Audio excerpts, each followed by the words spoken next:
Պատերազմից հետո մենք կորցրեցինք մեր միակ զավակին, 21 տարեկան Արման Մանուկյանին։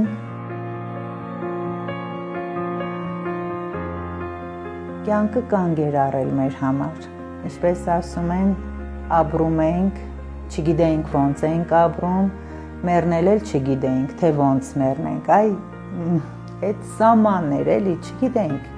ինչ անենք։ Իմ մտքով չէր անցել նորից բալիկ ունենալու, մտածեցի, որ չէ, պետք է թշնամին չուրախանա մեզ հաղթելու համար, մեր տղեկը պետք է ապրին ու վերջ։ Մտել ենք պայքարի մեջ 3 տարի, պայքարել ենք, թե մեր տարիքից ելնելով մի խնդրից մյուս խնդիրներ առաջանում, առողջական եւ այլն,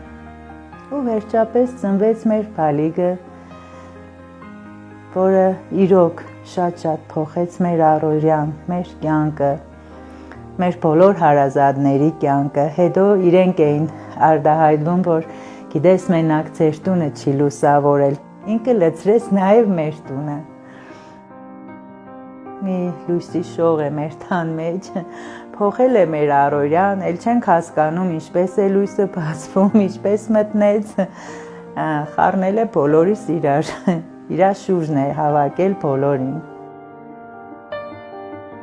Վախ կար շատ իմ մեջ, նույնիսկ այն հագուստը հագցնելուց շատ լարված էի, վախեցած էի, բուժքույրերն էին օգնում, ասում էին շատ ես մոռացել Հրանուշ ջան, բայց հետո չէ,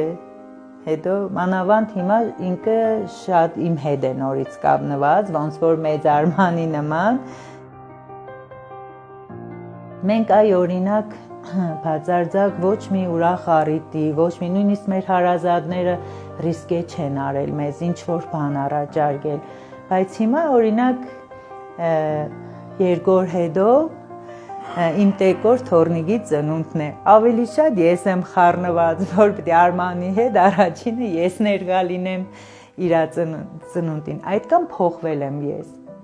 արդեն ուրիշ աչքերով եմ նայում, որտեվ ես չեմ կարող այդ լիարժեք կյանքը չտալ այս փոքրիկ Արմանին։ Մինչև մեր կյանքի վերջել էս սուկը լուր, ոչ թե բարձրաձայնելով, կարիք էլ չկա, լուր պիտի տանենք մեզ տված խաչը, բայց այնպես էլ պիտի անենք, որ այս փոքրիկները լիարժեք կյանք ապրեն։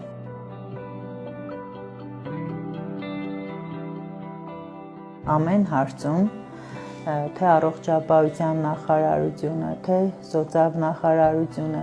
թեկուզ այդ աշխատակազմի բարեհամբույր վերաբերմունքն է, գիտեք, մեզ իշքան թև է տալիս, չենք հուսահատվում, նույնիսկ այն հիվանդանոցի բուժքրոջ ժպիտը, բժշկու այդ վերաբերմունքը, չգիտեմ, դուք մտածես, որ դու մենակ չես։ Քո կողքին կան շատ լավ մարդիկ, հարազատներից սկսած, մինչև այդ պետական աջակցությունը, ծրագիրը, որի շահառուն կարող են դառնալ յուրաքանչյուր զոհված զինվորի ծնողներ։ Զինվորների ծնողներին հնարավորություն է տրված, քանի որ մեծահասակներ են,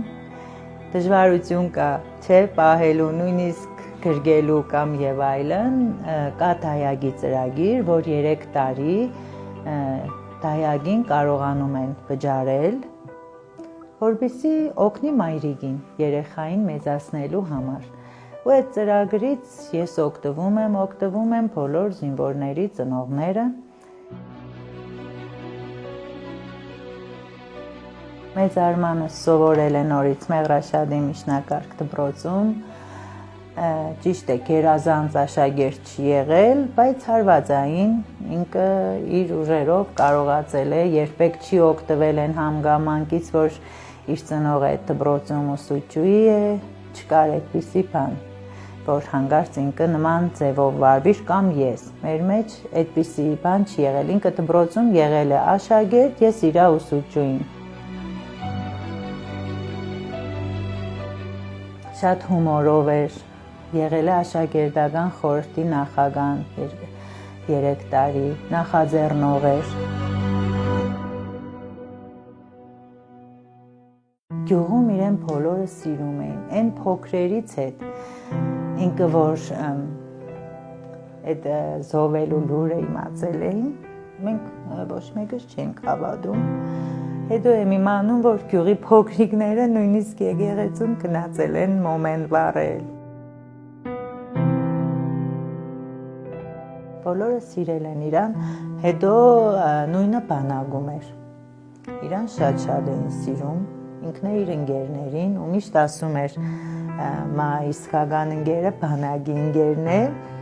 դե քանի որ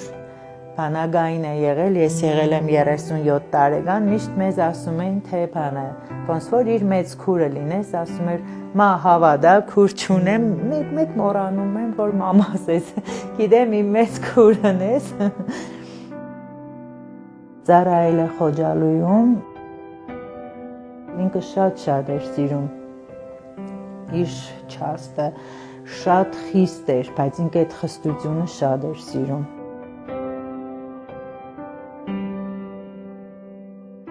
Սուկը հավերժ է, չէ, երբ պայքար չկա։ Եթե 18 տարեկանը պայքարել է ու դիրք չի տվել, հաստատ իր ծնողը իրավունք չունի չպայքարելու։ Ես այդպես եմ մտածում։ Ես հորդորում եմ, կոչ եմ անում բոլոր իմ նման ծնողներին, ճիշտ է լուրջ տարիք ունենք, այնպես չի, որ սա հեշտ է, բայց պիտի պայքարենք։ Մենք ուրիշ տարբերակ չունենք, եթե ուրիշ տարբերակ ունենայինք, հաստատ կընտրենք, բայց չունենք, մեզ մնացել է մի տարբերակը, ու մենք պիտի պատվով դուրս գանք, ու հույս ունեմ, եթե Աստված ամեն ինչ կանի, որ այդ բալիկը մեր կյանքում ծնվի, ուրեմն ինքն այնպես էլ կանի, որ մենք գոնե մեծացնենք։